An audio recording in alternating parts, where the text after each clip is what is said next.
Morning Year 6, it's Mrs. Mehebi here again, and welcome to part 2 of your English lesson. So remember, we are writing a descriptive piece of writing about Titanic as she sails through the night, the part before she hits the iceberg. So yesterday, you should all, if we just go back to what we did yesterday, we started doing our planning. Because like I said, we weren't just going to write it, we were going to plan it really, really carefully. So we looked at collecting nouns. So we had the sea, the stars, the wave, the wind, the mist. Adjectives to describe the nouns, to make them into noun phrases. And verbs to say what these nouns were doing. Some of you also added adverbs and similes. And we put them together and made some sentences. So one of the sentences we had yesterday was he caught sight of the dark, inky black water beneath him. And then we had sentences like the sky was like none he had seen before. The stars pierced the blackness like diamonds reflecting on the sea below. The bitter wind sliced through the darkness. And then we looked at just having a go at making a simple sentence much more interesting. So we did have a boat went through the night, and we improved it to the boat stormed through the dark starry night as if it could not be stopped. So what we're going to do today is look at a piece of writing that I've done already. It's not complete, it needs some editing, and look at what the success criteria for the writing is. So to start with, I'm just going to read it through and talk about a few features we've put in. And when I did this, I used some of my nouns, adjectives, my verbs and my sentences, which I made yesterday. Let's just go back to the beginning again. Okay, so we're having our character going on the deck at night time, and I changed mine slightly so that I could include the sunset. So later, fronted adverbial, after eating, I put in some extra detail there to make it sound more realistic. Later, after eating, James decided to take a stroll on the boat deck. I've used the word stroll, it's not a walk, he's relaxing. The sky was still bright blue and nearly cloudless. I've added this part here, it wasn't just bright blue, it was nearly cloudless, that extra bit of detail that makes it realistic. But semicolon, the sea was flowing in smooth, dark swells. There was an invigorating breeze, and James took several deep breaths of the wintry air. So I've got a bit of an action from James here. It's not just a description. James is actually part of it, and he is doing something. And then we've got a thought from James. I still cannot believe my luck to be on such an amazing adventure, he thought to himself.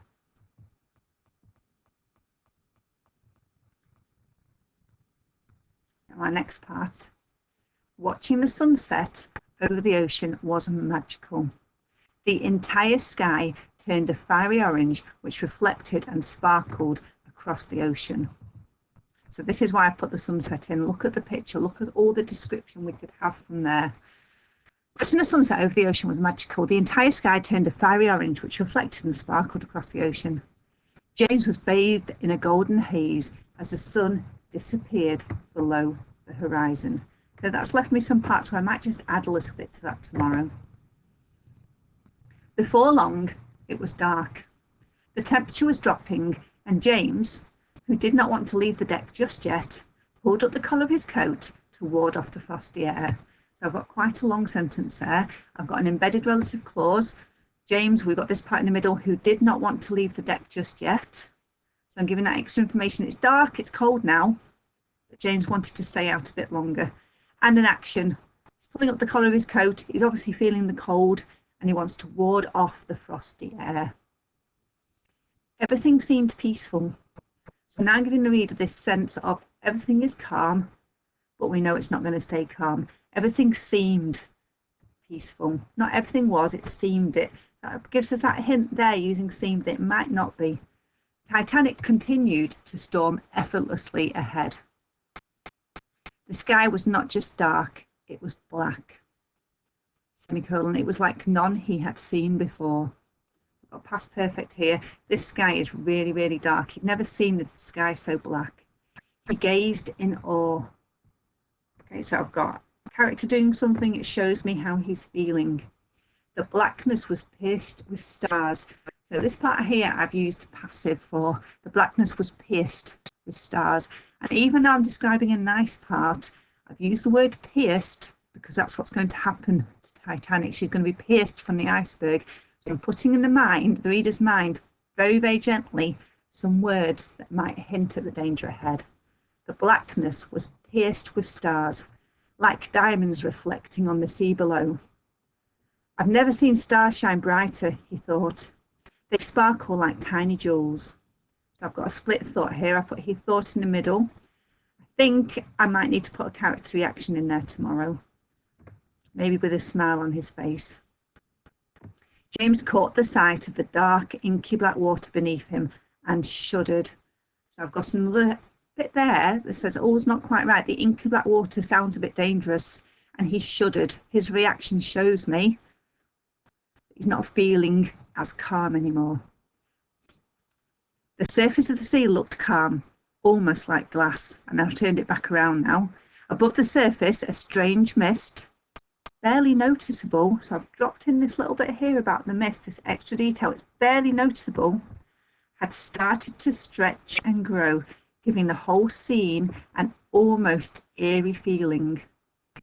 In this part, I've used the word barely, and I've used the word almost. There's this mist here and it's giving it this eerie feeling, but not that noticeable yet.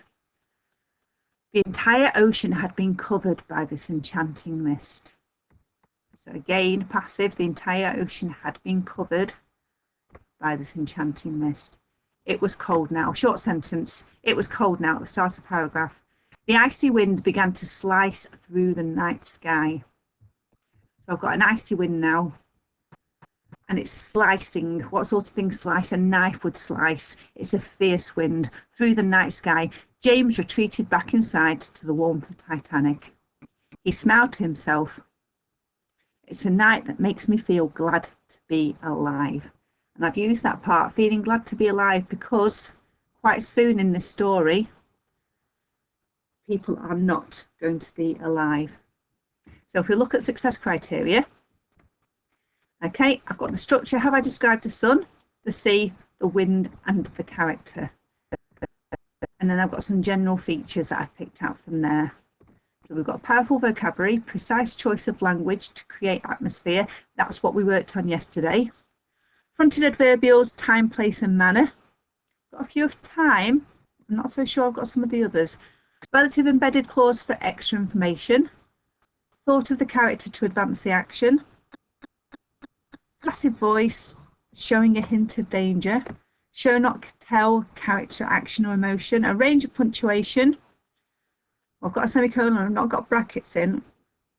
Or ellipses, that's something that we could add maybe tomorrow. Literary language to paint a picture. And modal verbs for uncertainty.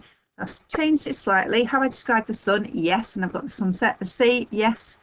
The wind a couple of times. So from Mars, we had the, let's have a look, invigorating breeze, and then towards the end there was an icy wind, which is there. So I've definitely described the wind. And the character told us a few things about our character, who's called James. And then I've just gone through it and filled in some of these. Powerful vocabulary, precise choice of language. So I've got the smooth dark swells in that first paragraph, the invigorating breeze. Fronted adverbials, time, place, or manner. Well, I've got later and before long. I think I might need to add some to these when I am editing tomorrow. Relative embedded clause for extra information. So we had James, who's still out on the deck, who did not want to leave the deck just yet. And then we had the rest of the sentence. Thoughts. I've never seen stars like that. The passive voice, so we've got the blackness was pierced with stars. And remember I said I use that word pierced because that's what the iceberg is going to do to the side of the boat. Show, not tell, pulled up the collar of his coat. He smiled to himself. Might add something else in there. The range of punctuation, so we've got everything seemed peaceful, semicolon, Titanic continued to storm effortlessly ahead. Literary language, so we've got plenty of that. We've got bathed in an orange haze, inky black water, sliced through the night sky, hints of danger coming. So remember I said we had some of these words. He shuddered, almost, barely, the strange mist, the eerie feeling, the icy wind slicing, and the glad to be alive. So if I just go back to this one, this is all our structure. James was on the deck of the Titanic. The sky was black, the sea was calm, it was cold. I've turned that into quite a few paragraphs of writing. And that is my success criteria. So what I'd like you to do today is complete your first draft and complete your success criteria. I'm going to add the success criteria onto the website, and I'm also going to add my writing, which I've already said there are some parts when I've just read it through that I can see needs editing. I'm going to add my writing, which isn't perfect yet, onto the website so you can use it for your own ideas. Okay, good luck, and I will be back again tomorrow.